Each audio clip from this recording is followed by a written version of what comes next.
जय गुरुदेव, जय गायत्री माता। आज मैं आपके सामने पंडित श्री राम शर्मा आचार्य जी का प्रज्ञोपनिषद एक लेकर आई हूँ। पंडित श्री राम शर्मा जी का जो साहित्य लिखा हुआ है वह बहुत ही अच्छा है और उन्होंने हजारों की संख्या में पुस्तकें लिखी हैं। मैं थोड़ा सा आपको उनके बारे में बताना चाहती हूँ।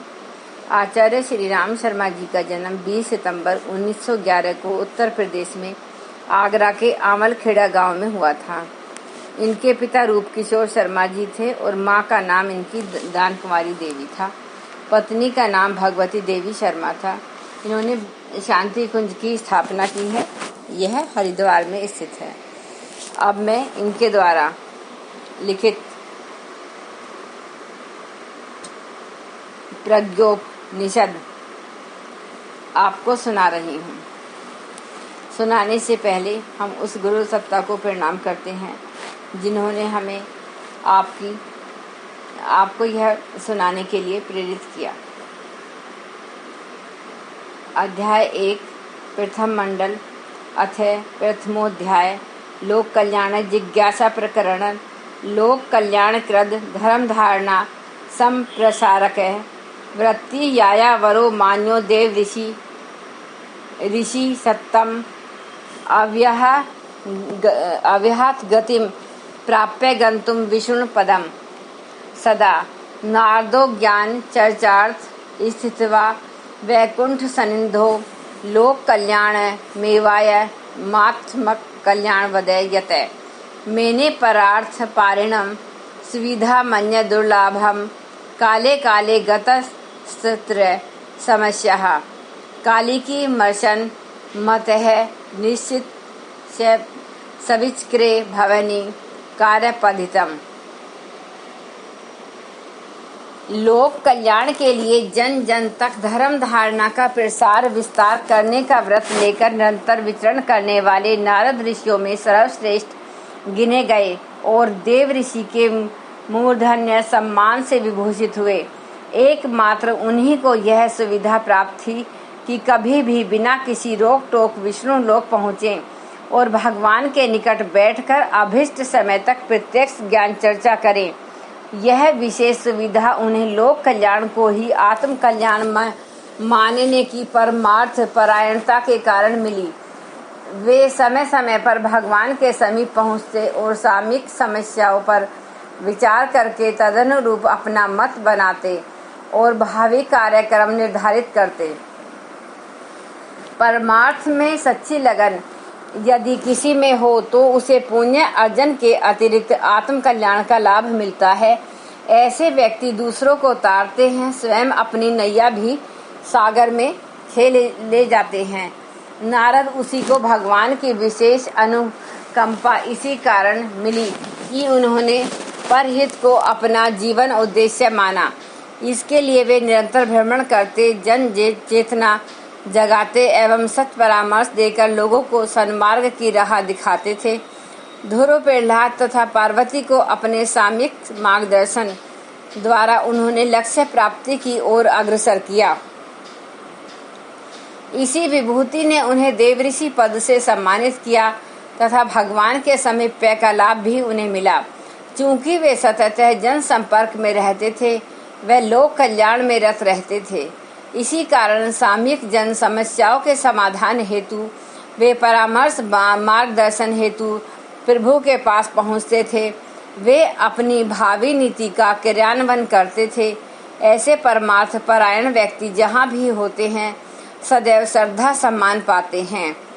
एकदा हृदय तस्य जिज्ञासा समुपस्थिता ब्रह्मा विद्या वगाय हाय कालम उच्चे स्तुत प्राणयते योगायासम तपस्यापि कुर्वन्यते येते यथा सुखम सामान्यानां जनानां तु मनस्य सा स्थिति सदा चंचलास्ति नैते कर्तु समर्थाधिकं कवचित् अल्पेशी चात्मकल्याण साधनम सरलम न ते वर्तम पश्यन्ति प्रच्छामि भगवन्तमस्तु तत्सव्यं सुलभम सर्वमात्रयानां ब्रह्म ज्ञानं भवेद यथा आत्मविज्ञानमेवापि योग साधनमप्युते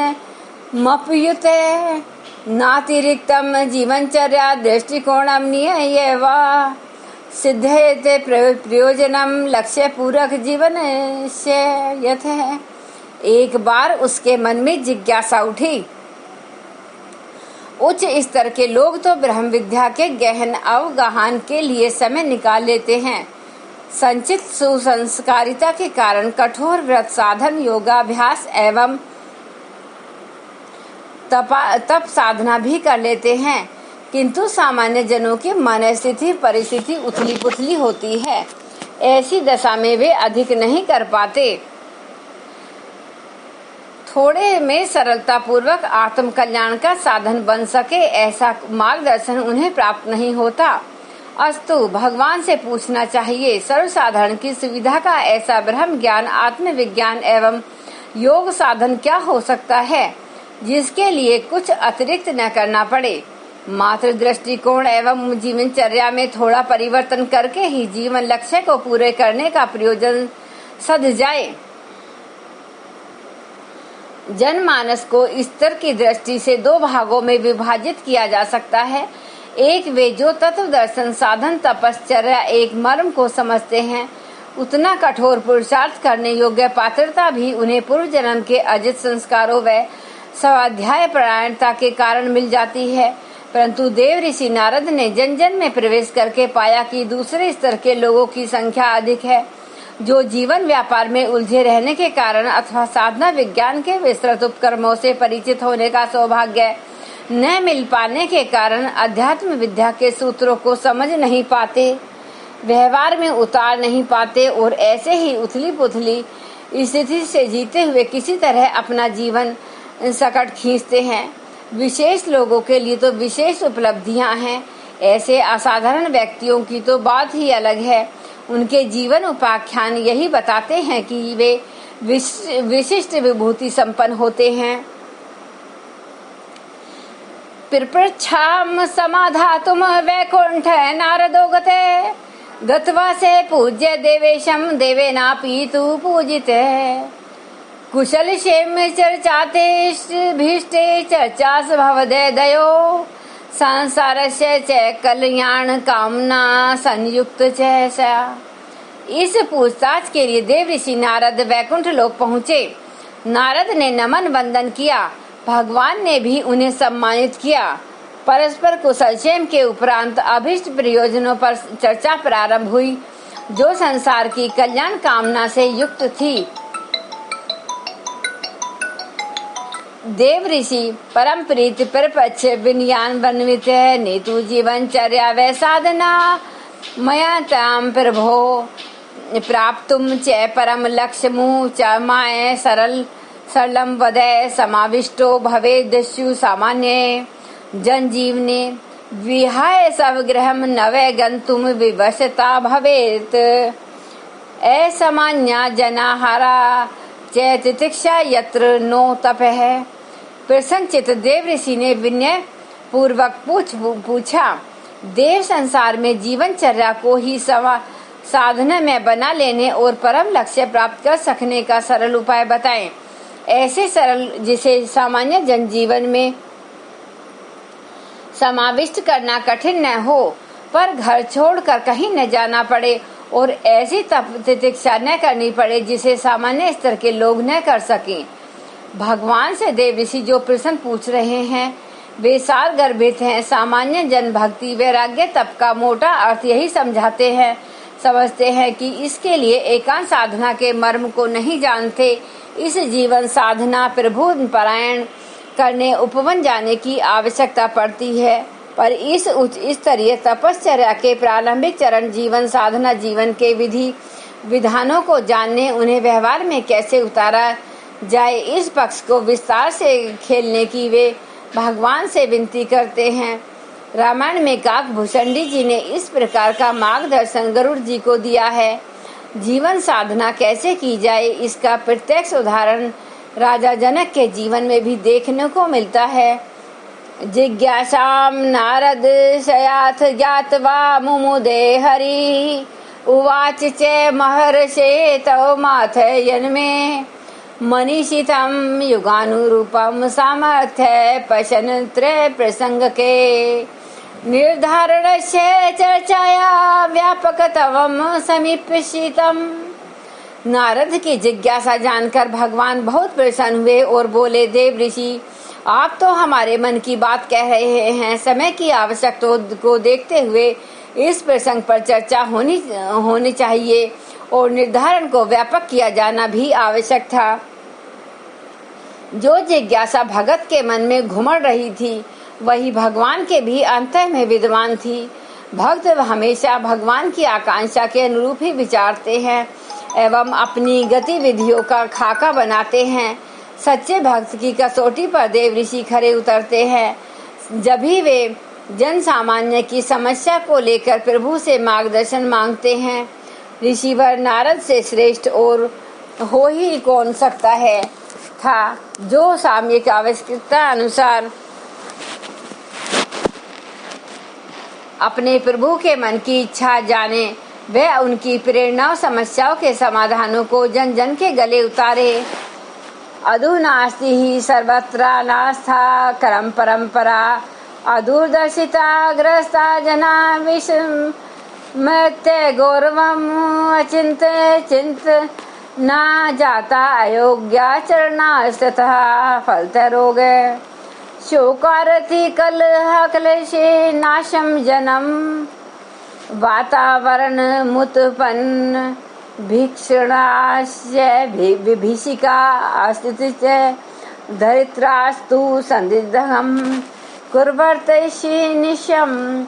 इन दिनों सर्वत्र अनास्था का दौर है।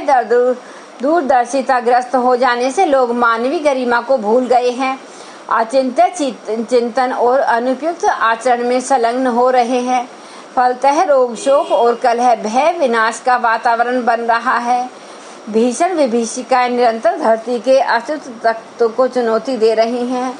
आगे गुरुदेव जी अपने शब्दों में लिखते हैं कि यहाँ भगवान आज की परिस्थितियों पर संकेत करते हुए अनास्था की विवेचना करते हैं। वे वातावरण में संव्याप्त कुलुष और भयावह परिस्थितियों का कारण भी श्रद्धा तत्व की अवमानना को ही बताते हैं। मनुष्य के चिंतन और व्यवहार से ही आचरण बनता है। वातावरण से परिस्थिति बनती है और वही सुख दुख उत्थान पतन का निर्धारण करती है। जमाना बुरा है, कलयुग का दौर है, परिस्थितियां कुछ प्रतिकूल बन गई हैं, भाग्य चक्र कुछ उल्टा चल रहा है, ऐसा कहकर लोग मन को हल्का करते हैं, पर इससे समाधान कुछ नहीं निकलता। जन समाज में से ही तो अग्रदूत निकलते हैं। प्रतिकूलता का दोषी मूर्धन्य राजनेताओं को भी ठहराया जा सकता है। वह भूलना नहीं चाहिए कि इन सब का उद्गम केंद्र मानवीय अंतराल ही है। आज की विषम परिस्थितियों को बदलने की जो आवश्यकता समझते हैं, उन्हें कारण तक वह जाना ही होगा, अन्यथा सूखे पेड़ को मुरझाते वृक्ष को हरा बनाने के लिए जड़ की उपेक्षा करते पत्ते सींचने जैसी विडंबना ही चलती रहेगी। धन्यवाद। ये प्रज्ञापनिषद भाग 1 का पहला आपको पहली बार सुनाया जा रहा है।